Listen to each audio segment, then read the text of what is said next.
You know, the charter, the need for the charter derived because there was insufficient attention to the issue of human rights among the, leisure studies and also practitioners and even nations.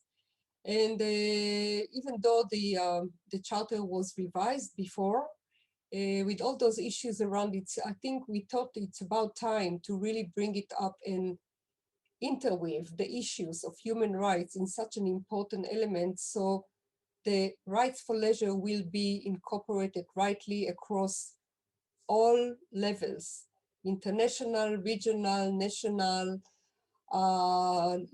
in a local, each and every local context, and also for individuals. So this is basically the direction that took us forward to come up with this revision, because if not now, so when is the time? So this is basically was the background for that. Yeah.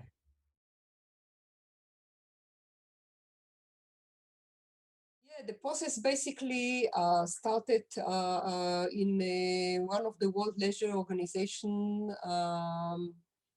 Congress in Durban in 2016. We had our biannual World Leisure Association, World Leisure Academy meeting. And in this World Leisure Academy meeting, we basically had an introduction and presentation by Professor Tony Veal, who is a member, active members of the World Leisure Academy, on the issue of leisure and human rights. We follow up with discussion, and it really prompted very good comments from members. And as a result of that, the board approached us. I'm in the capacity of the president of the World Leisure Academy, and Tony is a fellow member who is very active, to somehow go and revise the charter. So, sorry, there were basically show of interest. We had a discussion, and we recruited people, about 16 of them leading researchers and practitioners in the field, who basically came up with ideas and contributed. So we established a task force, and me and Tony Veal were the convener. And the task force had the ongoing communication. And we also sent up to the open invitation for other people to join. We had also several associations and organizations that gave hand, such as the Australian and New Zealand Association, World Leisure Association, Hong Kong chapter, Academy of Leisure Sciences, and so on and so forth.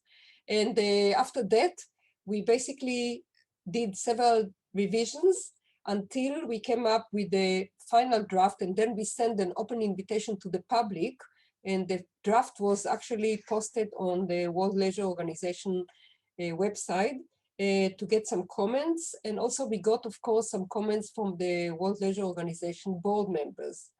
And after the revision, the results of 4 drafts, we came up with the numerous revision and very good comments from people that included basically international ideas, global, but also very contextual, because, you know, human rights needs to be interweaved with the contextual issue where people are. And eventually the charter was approved in a board meeting in May 2020. So this was the process.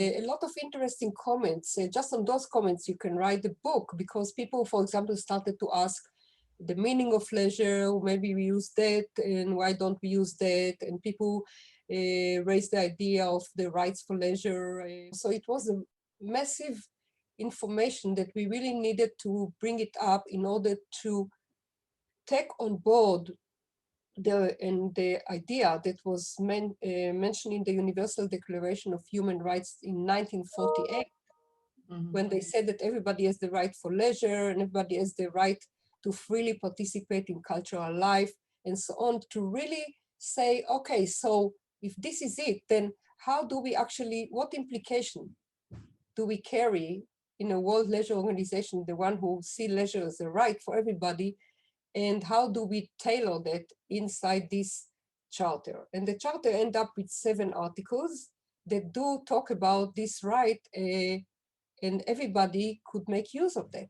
hopefully. Everybody is invited to read it.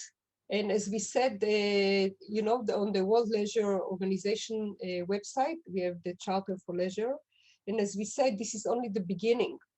We do want people to read it, to see how they feel about it, to make comments based on the understanding, knowledge, aspirations, and take it to themselves. Having said that, we actually aim for different layers. We aim for material for governments that talks about leisure, groups, sports, art and culture, travel and tourism.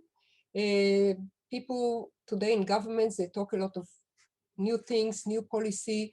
Please take it on board and advocate for that and implement it. There's a long list of things that governments can do, for example, ensure availability and protection of land and open space for recreation, element related to culture, suitable material for supporting cultural institutions and activities, communities, make sure that all members have the right regardless of their age, gender, race, and so on and so forth.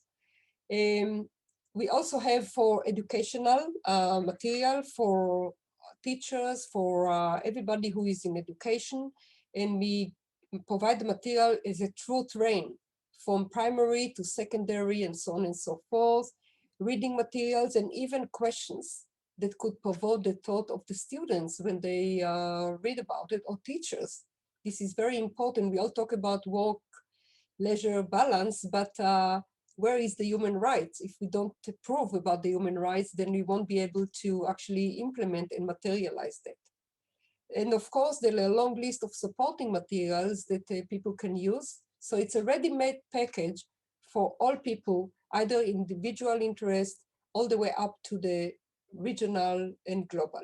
And I think we can also continue with our webinars to disseminate it in each and every opportunity. So if somebody wishes to have a seminar to talk about it, I'm very happy in my capacity of the convener and also the World Leisure Academy chair to share and lead a discussion. The more we talk about it, the more the human rights will be integrated in terms of leisure for all.